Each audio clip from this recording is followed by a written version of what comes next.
What you doing? My name is Tony Green. I'm a professional artist and a professional jazz musician from New Orleans in Louisiana.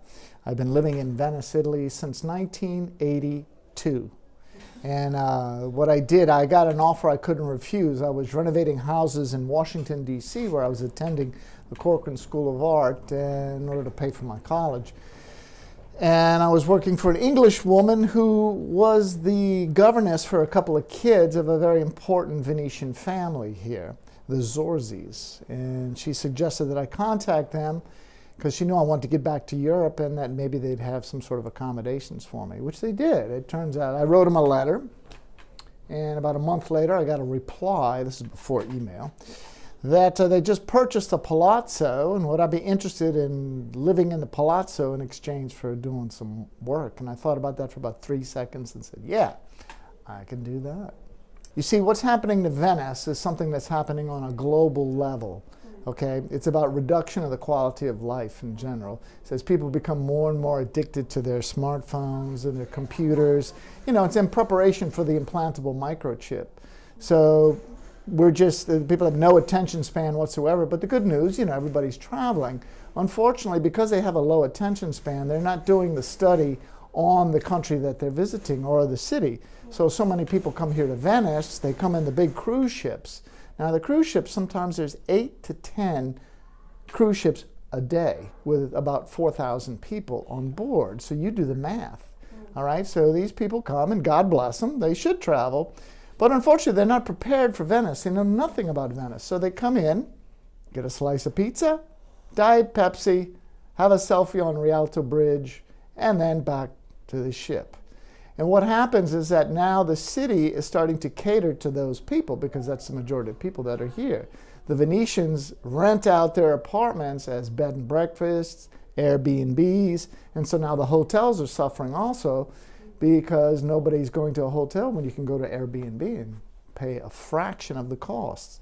And then the businesses that are set up, they're set up for the same kind of people. So it's Chinese crap. Okay, and lots of it. So what has happened is that Venice is becoming like a big cruise ship. It has all the same stores you find on a cruise ship, all the same people, and it's just a big-time Disneyland, and it's choking the streets, and everything that made Venice great is forgotten, and that's all part of the totalitarian tiptoe, which means the slow but consistent destruction of culture, complete, deliberate dismantling of craftsmanship in favor of short attention span zombies as you see today. They're prostituting their culture, okay? And it's the Venetians are the ones to blame for this because they vote for these people who make these laws and allow these things to happen. I mean, those ships that come into dock, from what I understand, it's like 30,000 euro they have to pay in docking fee. So you get 8 to 10 of them a day, do the math on that. So that's a pretty easy answer. But it's really about, again, the destruction of culture. The same as Mao Zedong, was the model when you had the Cultural Revolution in China, all right, where they had 80 million Chinese killed. You want to talk about Holocaust? Do some homework on that. They're not going to tell you that in universities, though, because you're, meanwhile, memorizing, repeating all this useless information. But it's a global thing that's happening, and Venice just happens to be one of the victims of this trend. So what it is, today's Italians are the custodians of the 3,000 years of culture that went before them. The wonderful architecture, music, art, sculpture, literature, etc. They're the custodians of it, not contributing anything to it. Tomorrow's Italians are going to be the destroyers of it because they're going to start pulling down statues. They don't want to offend the Muslims, for example, because you're going to be brainwashed to believe that everybody should be equal, okay? And that's all part of the communist takeover. All right. Have you heard about the slogan they have now, the Enjoy, Respect, Venice? It's just a slogan that's put up there that's absolutely meaningless. Because if they really respected Venice, they wouldn't let all these ships come in, would they?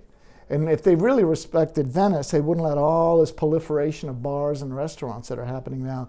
There's no regulation on that whatsoever. If they really respected Venice, they'd let painters paint in Piazza San Marco. Did you know that painters cannot go in Piazza San Marco and paint anymore? You can't set up an easel and do that? Really? Oh, yes. They'll get yes. fined for it. Or Yeah. I have friends that happened to. Big story. Big story. A guy called Ken Howard, who's 86 years old, probably the greatest living English painter, traditional painter. Did portraits of the Queen. He's been painting in Piazza San Marco for 60 years. Okay, they ran him out. So these are the kind of draconian laws that are put into place, you see, because it's not so much about, they're just using tourism as a weapon. It's a weapon, just the way they're using all this illegal immigration as a weapon. It's weaponized immigration. And kids your age, you see, you're getting the full force of the propaganda and social engineering so that you accept all this. And you think it's all good without going and studying history and coming to your own conclusions. So about this mass tourism, you should go and find out why it's happening, who's doing it, and what the end game is. Or I'll give you an analogy, okay? You have two male deer. They're fighting each other. It's left against right, black against white, Muslim against Christian, rich against poor. And off in the distance, this lion picks up the scent of these two idiots not paying attention. So what does the lion think? Lunch. I'm going to get a good meal out of this. You know what that lion is? Artificial intelligence. Okay.